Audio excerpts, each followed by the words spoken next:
Salut! Pas mal de débutants en PHP trouvent que les regex sont difficiles et leur apprentissage est assez complexe. Si c'est le cas, je vous conseille de suivre cette vidéo qui est assez simple. Je vous propose dans un premier temps de nous familiariser d'abord avec les regex par un ensemble de tests, ensuite passer à la pratique sur notre mini-projet. So, let's go!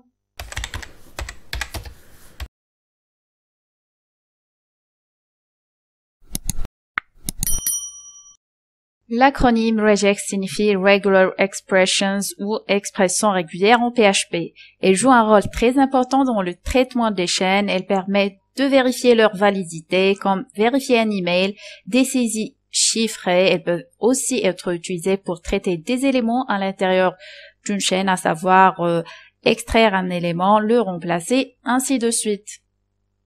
Il existe deux types d'expressions régulières en PHP, les POSIX dans l'acronyme est Portable Operating System Interface et PTRE qui est Perl Compatible Regular Expressions.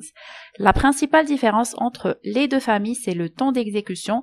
En effet, les PCRE sont plus rapides que les POSIX, surtout quand il s'agit d'expressions régulières, longues et complexes. Dans la suite de la vidéo, nous allons utiliser le type PCRE.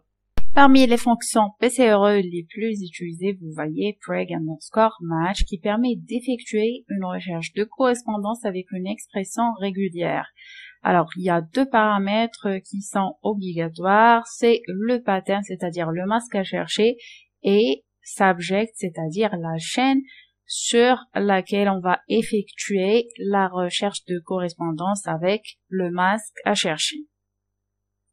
Alors ici, par rapport au retour de cette fonction, ça va retourner 1 si le pattern fourni correspond à la recherche, sinon c'est 0. Sinon, il y a possibilité d'avoir false s'il y a une erreur qui survient. Pour pouvoir nous familiariser avec les expressions régulières, nous allons utiliser un formulaire de test et par la suite, nous allons passer à notre mini-projet pour appliquer sur un formulaire du projet. Notre formulaire est constitué d'une zone de test et un bouton Submit qui permet de faire le test. Alors, nous allons créer notre code PHP qui va faire en sorte que ce qui se trouve sur la zone de texte, c'est notre chaîne de test dans laquelle nous allons appliquer le masque. Alors ici, nous allons récupérer ce qui va être envoyé par notre méthode post sur une variable $subject. Et puis, par rapport au retour de notre fonction preg_match, ça va être stocké dans une variable $retour. Donc, le premier paramètre de notre fonction preg_match, ça va être le masque que nous allons appeler $pattern. Alors, au fur et à mesure, nous allons essayer de changer notre masque afin de pouvoir réaliser nos tests.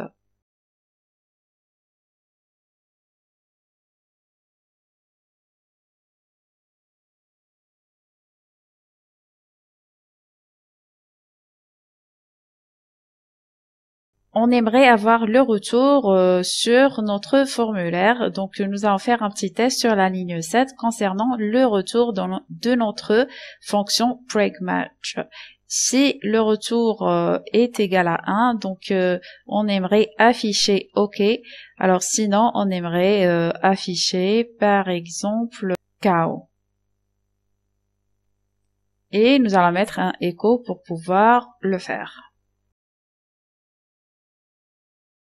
Lors de l'utilisation des fonctions PCRE, il est nécessaire que le motif soit encadré par des délimiteurs. Les délimiteurs les plus courants sont les slash, les dièses et les tildes. Si par exemple, on aimerait mettre la lettre H, alors notre chaîne doit comporter au moins une lettre H afin d'avoir le résultat OK, sinon ça va renvoyer KO. Donc, on va tester par plusieurs mots ici. Ça renvoie toujours OK. Même si notre H est placé au milieu, ça va renvoyer un OK puisqu'il y a l'existence de la lettre H. Sinon, ça va renvoyer un KO. Alors ici, on va tester de mettre des numéros avec un point virgule, un slash, et vous voyez toujours OK puisque le H existe. Pour marquer le début et la fin d'une ligne dans une expression régulière, on utilise les caractères accent circonflexe pour marquer le début et $$ pour marquer la fin. Si on met par exemple sur notre pattern tilde H, c'est-à-dire que notre chaîne de caractères devrait commencer avec un H pour avoir le résultat OK. Sinon, si on déplace le H au milieu, ça va renvoyer un KO. Si maintenant, on aimerait avoir le H à la fin de notre chaîne, donc il suffit de mettre $$ comme pattern et puis on va lancer la recherche sur notre chaîne que nous allons écrire c'est hello. Puisque le H ne se trouve pas à la fin, ça va renvoyer un KO. Et dans ce cas-là, ça va renvoyer un OK puisque le H se trouve à la fin, quel que soit le caractère qui sera mis au début.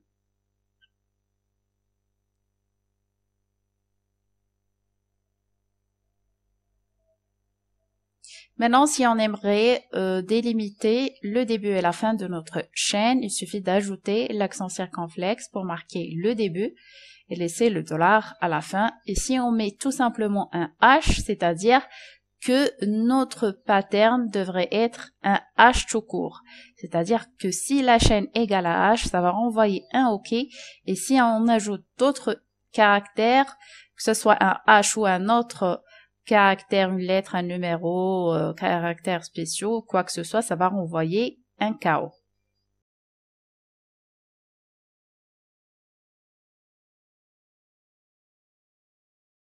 Si maintenant on aimerait généraliser n'importe quelle lettre, du coup, nous allons mettre des crochets et puis un petit A tiré un petit Z, c'est-à-dire les lettres uniquement minuscules. Donc, dans ce cas-là, notre masque comportera, alors ici, toutes les lettres qui seront comprises entre A et Z. Et puisque c'est délimité avec l'accent circonflexe pour marquer le début et la fin, ça devrait être une seule lettre choisie entre l'intervalle A et Z. Si on dépasse une lettre, ça va renvoyer un KO.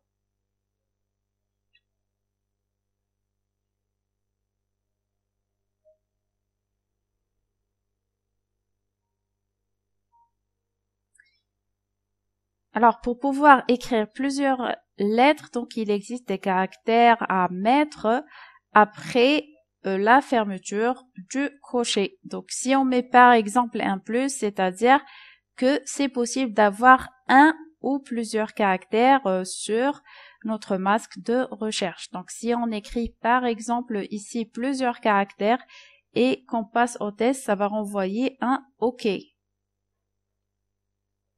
Si on mélange avec des numéros, ça va renvoyer un KO parce que ça devrait être uniquement les lettres en minuscules.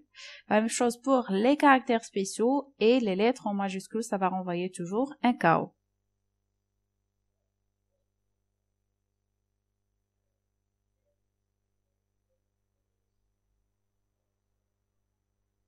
Il est tout à fait possible de combiner des lettres minuscules avec des lettres majuscules. Il suffit d'écrire après le Z en minuscule, un grand A tiré, un grand Z, c'est-à-dire les lettres en majuscule, et puis ajouter des numéros 0-9, c'est-à-dire que notre masque pourra comporter des lettres minuscules mélangées avec des lettres majuscules, lettres alphanumériques. Donc c'est possible d'avoir toujours le OK. Sinon, si on ajoute les caractères spéciaux, ça va renvoyer un KO. Si maintenant, à la place du plus, nous allons mettre un étoile, cela veut dire qu'il est possible d'avoir 0 ou plusieurs caractères sur notre masque. C'est-à-dire, si on ne met rien sur notre zone de texte et qu'on appuie la touche tester, donc vous voyez que ça a renvoyé un OK, puisque c'est permis.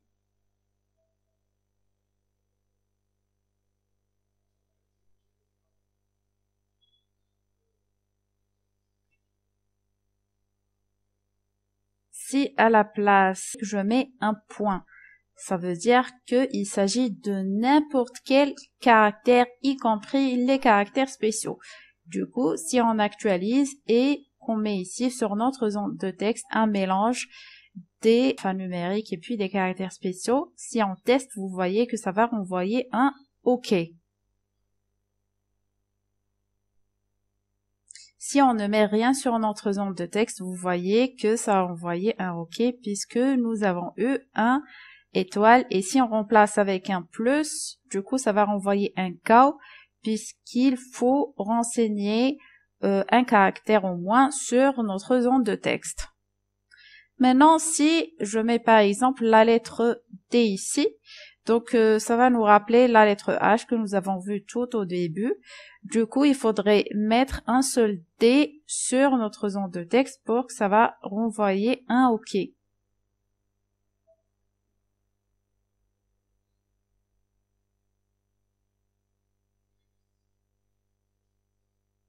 Si je mets un double D, ça va renvoyer un K comme on a vu pour la lettre H. Alors ici, il est possible de renseigner un nombre d'occurrences pour une lettre et on pourra le mettre entre accolade et puis le nombre d'occurrences, c'est-à-dire la répétition de la lettre qu'on a choisie. Pour réussir le test ici, donc on doit exactement mettre 5 T de suite et puis tester, ça va renvoyer un OK. Si on ajoute un 6e D, ça va renvoyer un KO. Maintenant, il est possible d'avoir un intervalle d'occurrence si on met 1,5, c'est-à-dire que D va être répété entre 1 et 5 fois.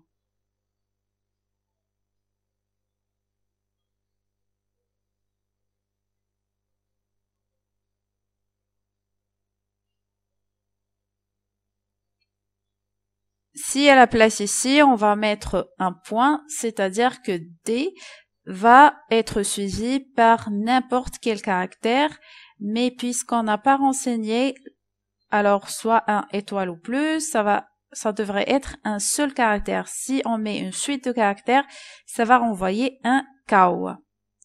Du coup, nous devrons ici renseigner soit un plus ou un étoile. Si on met un plus, c'est-à-dire au moins un ou plusieurs caractères qui va suivre le D afin de pouvoir réussir le test.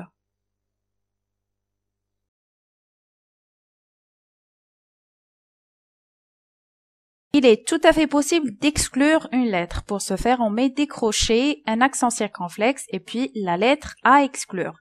Si par exemple, j'aimerais exclure la lettre D au début de ma chaîne, donc tout simplement, je mets alors derrière l'accent circonflexe qui marque le début de la ligne, je mets des crochets et puis un autre accent circonflexe et puis la lettre D.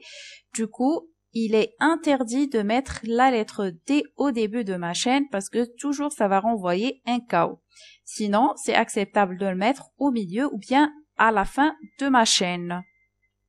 Maintenant, nous allons passer pour voir un exemple qui va être très intéressant, qui est l'écriture d'une adresse email. Si j'aimerais, par exemple, mettre un pattern qui doit respecter mon email qui est user@gmail.com. Alors, on doit respecter, voilà, un nom d'utilisateur qui comportera des lettres minuscules qui est entre A et Z et puis le nombre d'occurrences, ça va être marqué par les accolades, mettre le min c'est 5 et puis le max est 10. Et tout simplement, je vais mettre @gmail.com. Comme ça va toujours être respecté puisque j'aimerais, par exemple, imposer l'utilisation de Gmail par rapport à mes adresses ici sur ma zone de texte. Alors ici, pourquoi nous avons mis un anti-slash qui précède le point? Parce que tout simplement, pour qu'il soit pas confondu avec le point qui marque n'importe quel caractère que nous avons déjà vu sur ici notre regex. Alors, si on tente de faire un test ici, hello@gmail.com, ça passe puisque hello est entre 5 et 10 et puis on a mis @gmail.com. Alors ici, nous avons mis un hi qui ne respecte pas le nombre d'occurrences, du coup, ça a envoyé un cow. La même chose ici, alors ça va renvoyer un cow puisqu'on a mis une lettre majuscule, ou bien si on met des lettres alphanumériques, ça va renvoyer toujours un KO. Alors, Hello World, elle est comprise entre 5 et 10, du coup, ça va renvoyer un OK. Si j'augmente ici le nombre de caractères, ça dépasse le 10 et du coup, j'aurai un KO. Si par contre, on aimerait rendre le .com facultatif, il suffit de mettre ici des parenthèses, mettre le .com dedans et puis suivi d'un point d'interro pour dire que on pourra avoir le .com 0 ou une fois.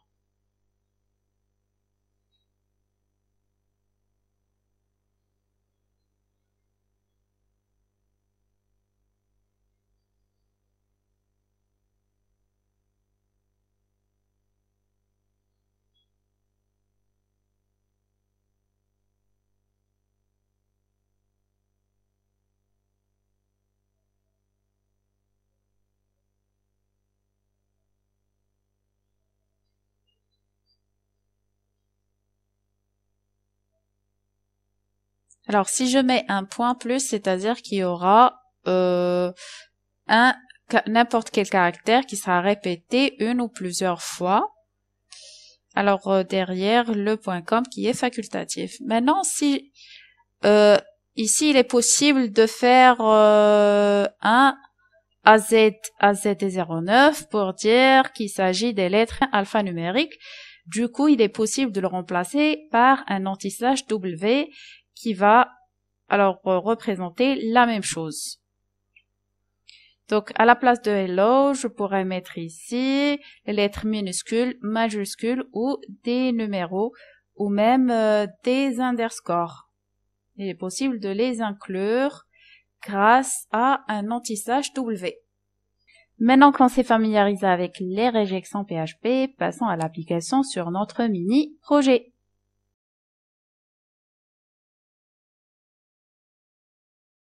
Nous allons nous intéresser à notre interface client pour l'ajout et la modif d'un client auront besoin de renseigner notre numéro de téléphone. Pour le moment, l'utilisateur pourra insérer n'importe quel nombre de téléphone car on n'a pas encore de structure à suivre. Du coup, nous devrons imposer à l'utilisateur de suivre une certaine règle afin de pouvoir insérer un nom de téléphone qui sera valide. Alors ici, sur le fichier ajaxdata.php, nous allons ici faire le modif au niveau de la ligne 30 pour l'insertion et la modification d'un client, puisque c'est à ce niveau que le numéro de téléphone va être ajouté et modifié. Du coup, nous allons faire en premier la création de deux variables subject, qui est notre zone de texte qui concerne le numéro de téléphone et qui est représenté par $_ input tel, et puis le pattern que nous allons créer là tout de suite. Alors le pattern, comme on a dit, ça devrait commencer par des délimiteurs. Nous avons dit qu'il est possible d'utiliser les slash, il est possible d'utiliser aussi les dièses et les titres. Pour notre cas ici, nous allons utiliser des dièses. Alors, pour imposer que le numéro de téléphone doit commencer par un 0, nous avons mis ici entre parenthèses le 0. À la suite du 0, nous aurons besoin d'insérer un indicatif qui sera compris entre 1 et 6 pour notre cas ici. Donc, l'utilisateur devrait alors insérer un 0 suivi d'un seul numéro qui sera compris entre 1 et 6. Et puis, par la suite, nous devrons insérer 8 autres numéros. Alors, pour représenter ces 8 autres numéros, il est possible de mettre entre deux crochets 0 et 9 et qui sera répété par une occurrence qui est 2.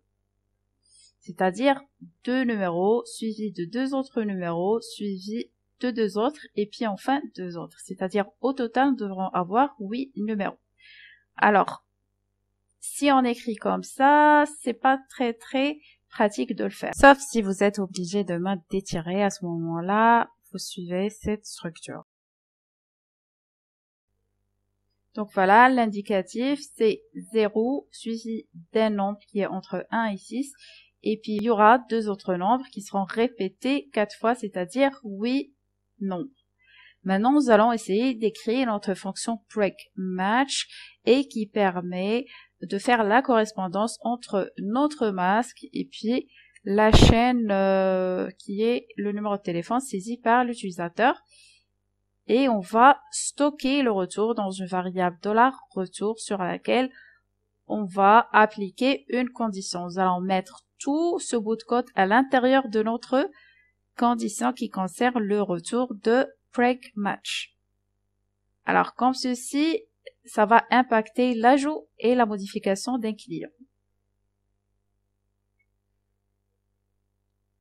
Alors, si le numéro de téléphone n'est pas valide, c'est-à-dire que le retour de notre fonction break_match est différent de true, du coup, nous allons mettre ici une réponse qui sera affichée et qui aura une value qui est égale à false et un message qui dit que le format du numéro de téléphone n'est pas valide.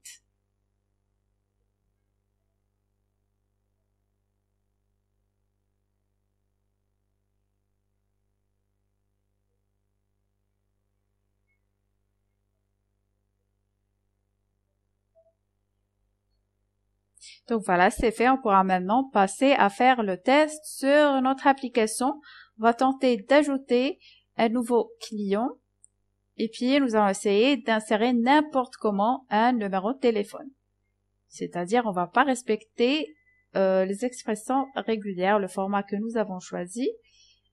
Et essayons maintenant d'ajouter notre client. Vous voyez le message d'erreur, le format du numéro de téléphone est invalide.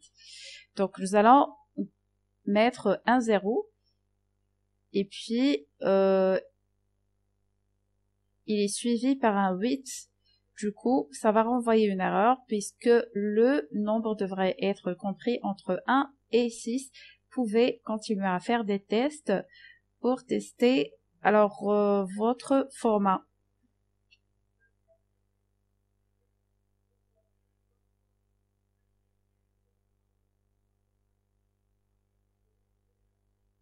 Ici, maintenant, on va renseigner un bon numéro de téléphone. Du coup, l'ajout se fera avec succès.